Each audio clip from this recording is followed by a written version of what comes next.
வணக்கம். இன்றைக்கி 6 October 2021.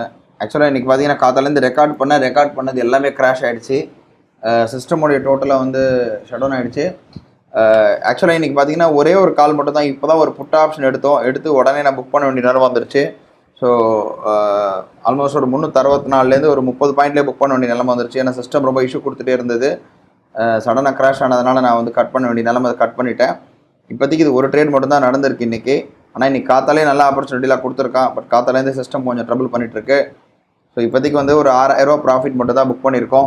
So கொஞ்சம் வெயிட் பண்ணி பார்ப்போம். வெயிட் பண்ணி பார்த்துட்டு நல்ல ஆப்பர்ச்சுனிட்டி வரும்போது மட்டும் எடுக்கலான்னு பார்க்குறேன். திரும்ப இன்றைக்கி ரொம்ப நல்ல ஆப்பர்ச்சுனிட்டி கொடுத்துருக்கான். இருந்தாலும் நமக்கு வந்து நம்மளால் பண்ண முடியல. வெறும் 6000 தான் இன்றைக்கி பண்ணியிருக்கோம். இருந்தாலும் வெயிட் பண்ணி பார்ப்போம். கண்டிப்பாக மார்க்கெட்டில் ஆப்பர்ச்சுனிட்டின்றது திரும்ப வந்துகிட்டே இருக்கக்கூடியது. இது ஒரு நாளில் நடக்கக்கூடியது இல்லை. ஸோ வெயிட் பண்ணி கண்டிப்பாக இன்றைக்கி 2வது ஆப்பர்ச்சுனிட்டி வரும்போது கண்டிப்பாக ட்ரேட் எடுக்கலாம். இப்போ பார்த்தீங்கன்னா திரும்ப நம்ம புட் ஆப்ஷனே எடுப்போம். செல் கொடுக்குறோம். ரோபோவில் விழுந்திருக்கு, நெஸ்ட்டில் விழுந்திருக்கு. திரும்ப நம்ம புட் ஆப்ஷன் எடுத்திருக்கோம். 38,200 புட் ஆப்ஷன். ஆக்சுவலாக இன்றைக்கி நம்ம ஒரு நல்ல ஒரு பையிங் ஆப்பர்ச்சுனிட்டி மிஸ் பண்ணிட்டோம். அதில் ஒரு சின்ன புட் ஆப்ஷனில் மட்டும்தான் நம்ம எடுத்தேன். நான் அதுக்குள்ளே உடனே கட் பண்ண வேண்டிய நிலைமை வந்துச்சு. கட் பண்ணிட்டேன். இப்போ 2வது தடவை புட் ஆப்ஷனே எடுத்திருக்கேன் நான். இப்போதைக்கு பார்த்தீங்கன்னா P&L பார்த்தீங்கன்னா ஒரு பெரிய டிஃப்ரென்ஸ் ஒன்றும் இல்லை. 6,200 இருக்குது. ஸோ 2வது தடவை புட் ஆப்ஷன் எடுத்திருக்கேன் நான். ஸோ வெயிட் பண்ணி பார்ப்போம். நம்ம பார்க்குறோம். திரும்ப நம்ம புட் ஆப்ஷன் எடுத்திருந்தோம்.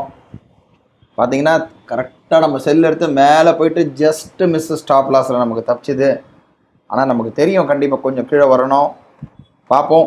எப்படி இருந்தாலும் இப்போதைக்கு பார்த்தீங்கன்னா ப்ராஃபிட் வந்து இப்போ 2வது தடவை எடுத்த ஆப்ஷனில் பார்த்தீங்கன்னா ப்ராஃபிட் வந்து ஆல்மோஸ்ட்டு ஒரு 10,000 கிட்ட வந்துருச்சு. 10,400 கிட்ட வந்துருச்சு.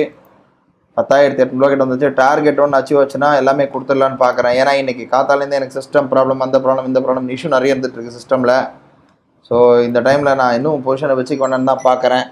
ஆகட்டும், டார்கெட் ஒன்று அச்சீவ் ஆகிற பட்சத்தில் எல்லாத்தையும் கொடுத்துடலாம் தான் பார்க்குறேன். இப்போதைக்கு பார்த்தீங்கன்னா ஆல்மோஸ்ட் டார்கெட் ஒன்று அச்சீவ் ஆகிற கட்டத்தில் தான் இருக்குது. ப்ராஃபிட் பார்த்தீங்கன்னா இப்போதைக்கு 12,000 கிட்ட இருக்குது ப்ராஃபிட்டு ஓவரால். அதாவது 2 தடவை நம்ம புட்டு தான் எடுத்தோம். டார்கெட் அச்சீவ் ஆகிடுச்சின்னு நினைக்கிறேன். டார்கெட் 1 அச்சீவ் ஆகிற பட்சம் தான் இருக்குது. ஆல்மோஸ்ட் அச்சீவ் ஆகிடுச்சின்னு நினைக்கிறேன். ஆல்மோஸ்ட் நமக்கு ப்ராஃபிட் பார்த்திங்கன்னா 12,400 இருக்குது.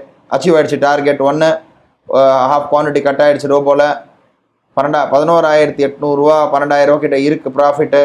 போதுமானது. நம்ம செல் எக்ஸிட் கொடுத்துட்றோம். ரோபோவில் கட் ஆகிடுச்சு, நெஸ்ட்டில் கட் ஆகிடுச்சு. 11,500 ப்ராஃபிட் வந்துருச்சு. இன்றைக்கி என்னென்னா 2 தடவை பண்ண வேண்டியதாக போச்சு.